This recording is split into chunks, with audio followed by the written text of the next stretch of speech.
the celestial weapons, they're really interesting. So we've got at least 3 things that are going to be really hard to decide between, right? You can build your own towers. You touched on that earlier, that you have the ability to build your own towers at home. You can, not just build them, I should say, you can also upgrade them. So you can build them and then expand how many floors you get in these towers at home. You could look to purchase a celestial class, which the requirements for a celestial class is to have the base version of that class. So say a Titan Guard variant, a celestial will need you to have Titan Guard, and then you can buy one of 2 different celestial versions of Titan Guard.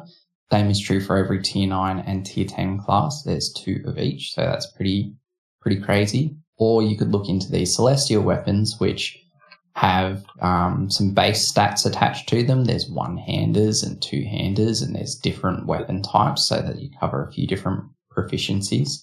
And the base stats to them on the surface are enough to make people go, I don't really get it. I don't understand why I'd go for this, because it's such a long grind. Like, I'm giving up my opportunity at a class or a tower. Why would I go for the weapon over that?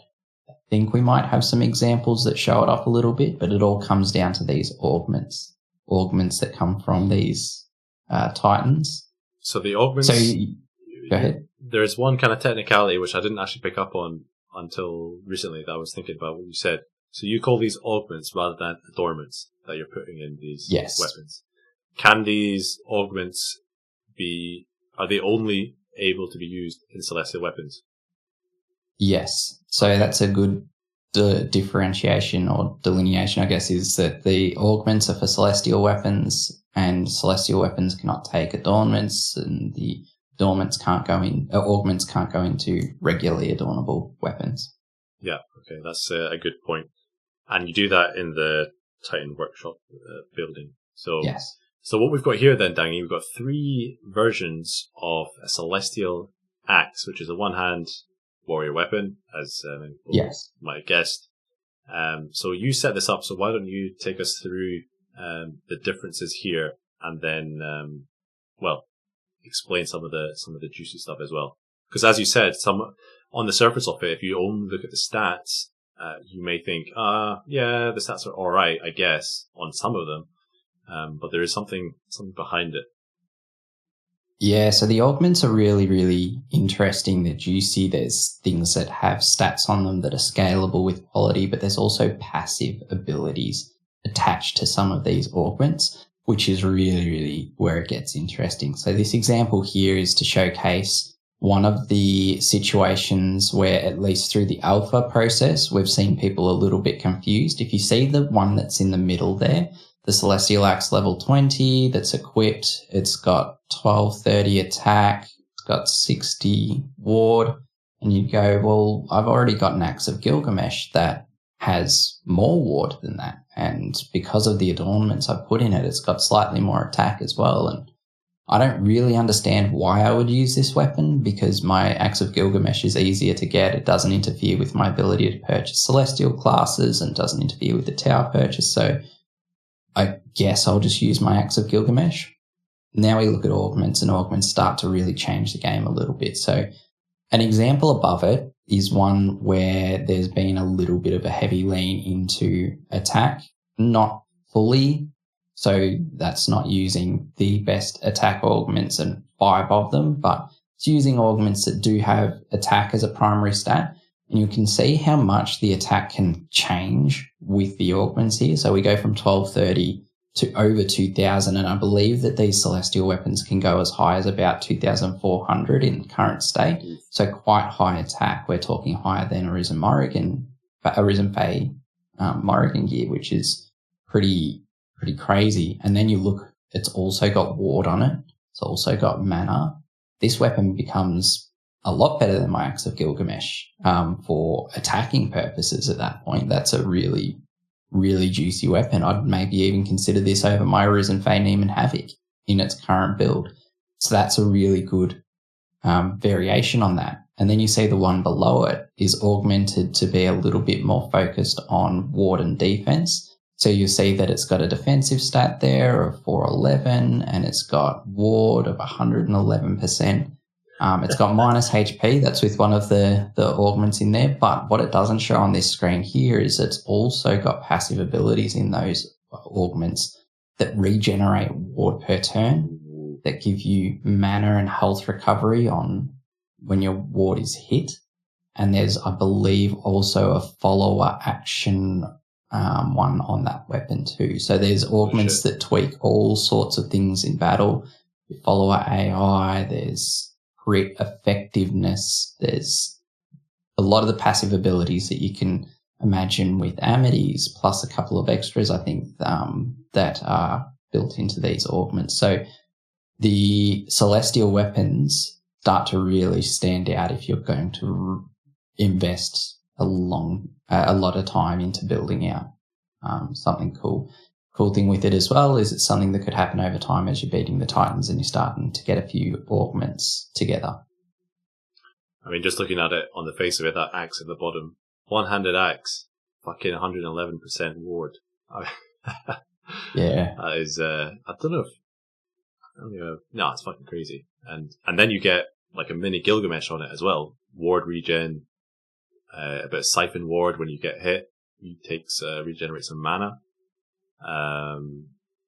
And these augments with different passives, they can stack, right?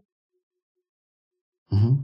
So yeah, you can have different passives. You can have all 5 be the same passive, or you can have 5 completely different ones all working synergistically. Yeah. So I don't know. I can't remember what regen percentage is per turn. I don't know if you know, but if it's like 2% or 3%. 2% times 5, 10% ward regen. I mean, stack that with some Amities that give you 5% ward regen. Stack that with Cataphract. Stack that with Gilgamesh. I mean, you're going to be able to maintain like Spike Shield 3 without losing any fucking ward. Crazy stuff. Pretty crazy. These are with some pretty good augments. So there's augment quality rolls, which will affect stats like the ward percentage on that augment or the attack number on that augment, that sort of thing. Oh, you've got examples. Great, cool. Okay, so we can probably just click through a couple of these, and these ones that we'll see here won't show any passive abilities.